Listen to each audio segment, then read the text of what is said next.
Well, the Turkish Foreign Ministry has reacted to the photos and to the Pentagon's comments. Ankara says the United States is two-faced if it doesn't see the YPG as a terrorist group.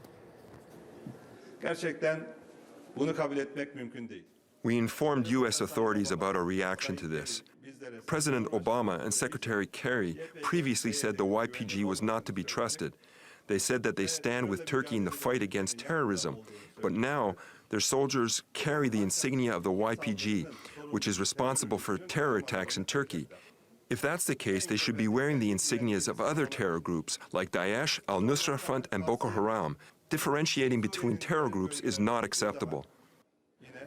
Well, for more on all of this, let's go to Andrew Hopkins, who's in the southern Turkish city of Gaziantep. That's near the Syrian border.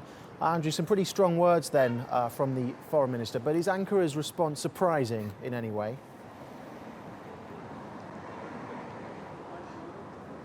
Paul, it's not surprising at all. In the past few weeks and months, the US appeared to have been softening its stance over the YPG and moving a little bit more to Turkey's general position. For instance, in January, Joe Biden, the US Vice President, he came to Istanbul and he said that the YPG is an organization that's not to be trusted.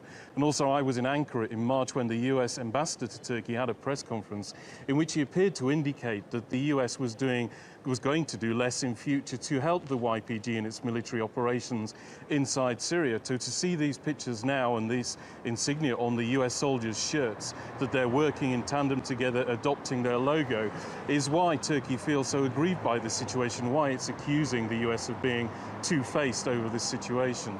So could there be any further political fallout from this? What could the impact be on US-Turkey relations?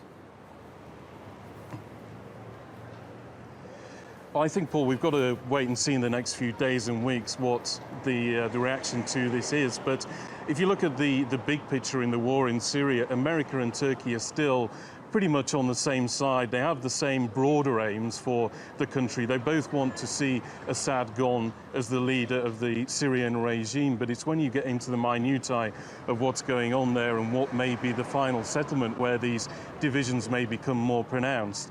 Turkey doesn't want the YPG involved in any final settlement in Syria, and also the YPG is not involved in the main opposition negotiating body that has been involved in talks in Europe so far.